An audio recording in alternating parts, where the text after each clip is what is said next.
دیکھیں اگر ایک شخص کرسچن ہے تو وہ میرے نبی کو دجال سمجھ رہا ہے، لیکن مجھے قرآن اجازت دے رہا ہے کہ میں اس کی عورت کے ساتھ شادی کر سکتا ہوں اگر وہ کسی کرسچن کی بیٹی ہے۔ سورۃ المائدہ کی آیت نمبر 5، کس عورت کے ساتھ جو میرے نبی کو دجال سمجھتی ہے، اور اللہ مجھے اجازت دے رہا ہے کہ ان کی عورتوں سے تم نکاح کرو۔ پردے مذہبی اسکالر انجینئر محمد علی مرزا کو حراست میں لے لیا گیا ہے۔ آپ کو بتائیں انجینئر محمد علی مرزا کو 3 MPO کے تحت حراست میں لیا گیا ہے۔ مرزا جیلمی جہنمی، اس کے بارے میں کوئی مسلمان بھی اپنے دل میں نرم گوشہ نہ رکھے۔ ہم نے اس فتوے میں مطالبہ کیا کہ 295C کے تحت اس پر FIR درج کی جائے اور اس کو سزائے موت دی جائے۔ کیا آپ سب کو یہ بات منظور ہے؟ گستاخ نبی کی ایک سزا، گستاخ نبی کی ایک سزا۔ اسلام کو میں نے آپ سے کہا تھا نا، فتویٰ سب کچھ الاؤ ہے، 2 نمبر فتویٰ نہیں الاؤ۔ 2 نمبر دوائی الاؤ ہے، 2 نمبر مشین الاؤ ہے، 2 نمبر ہوائی جہاز ٹرین گاڑی الاؤ ہے، 2 نمبر شوہر الاؤ ہے، 2 نمبر بیوی الاؤ ہے، مگر 2 نمبر فتویٰ الاؤ نہیں ہے۔ میں یہاں پہ ان مولویوں سے بھی سوال کرتا ہوں کہ تم لوگ کیا کرو گے جو تم نوجوان نسل کو اٹھا کے کبھی چرچوں کے اوپر دوڑاتے ہو، کبھی مسلمانوں کی مسجدوں کے اوپر دوڑاتے ہو، کبھی جناب امام بارگاہوں کے اوپر دوڑا دیتے ہو۔ زندگی جیرن کر دی ہے، دنیا کا سکون ان لوگوں نے برباد کر دیا۔ اور آج آپ دیکھیں ہماری کئی ینگ جنریشن ہے وہ اسلام سے متنفر ہو گئی ہے، وہ کہتے ہیں نہیں مسلمانوں نے تو دنیا کا سکون ہی برباد کر دیا۔ تو مسلمان کیوں یہ ہائی جیک ہوئے ہیں ان مولویوں کے ہاتھوں؟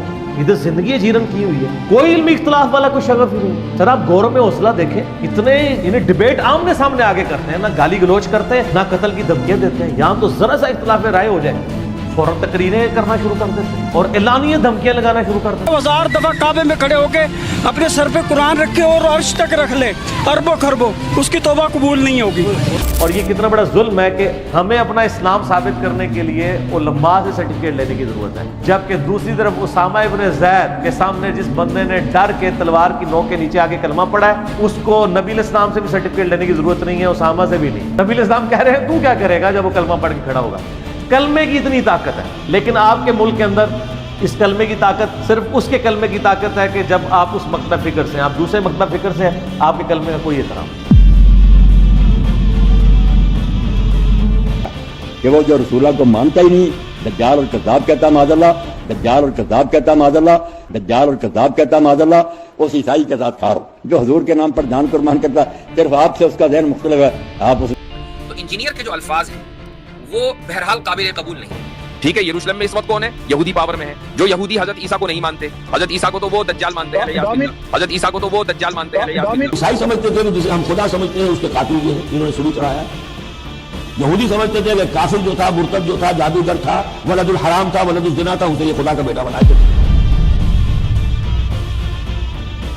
It is such important thing جو ہم نے ان 2 روپے کے لوگوں کو دے دی ہے یہ اتھارٹی، کہ جب دل چاہے فتویٰ نہ دینا، جب دل چاہے فتویٰ دے دینا، اپنا غصہ آئے فتویٰ نکال دینا، اپنا پیار آئے فتویٰ نکال دینا۔ یہ کوئی بات ہے؟ اس طرح اسلام چلتا ہے؟ یہ آپ کو پتہ چلا یزید نظر آئے آپ کو یزید؟ اب یہ جو 295C کا قانون ہے نا، یہ ایسا لگتا ہے کہ شدت پسند مولویوں کے ہاتھ میں دشمنی نکالنے کا ایک کھلواڑ بن چکا ہے۔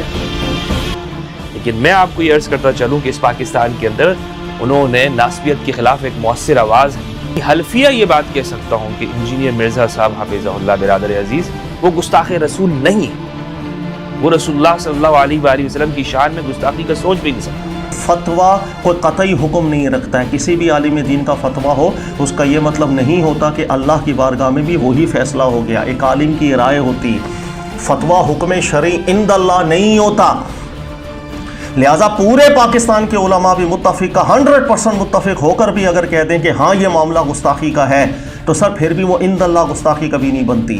یہ ظلم شدید ہے، اللہ تعالیٰ ہمیں عافیت عطا فرمائے۔ مجھے نہایت افسوس کے ساتھ ہی کہنا پڑ رہا ہے کہ اسلامی نظریاتی کونسل اپنی قدر کھو بیٹھا ہے۔ سر چاہے آپ کو یہ بات اچھی لگے یا بری لگے، بالکل اپنی قدر کھو بیٹھا ہے۔ اتنی کچی بات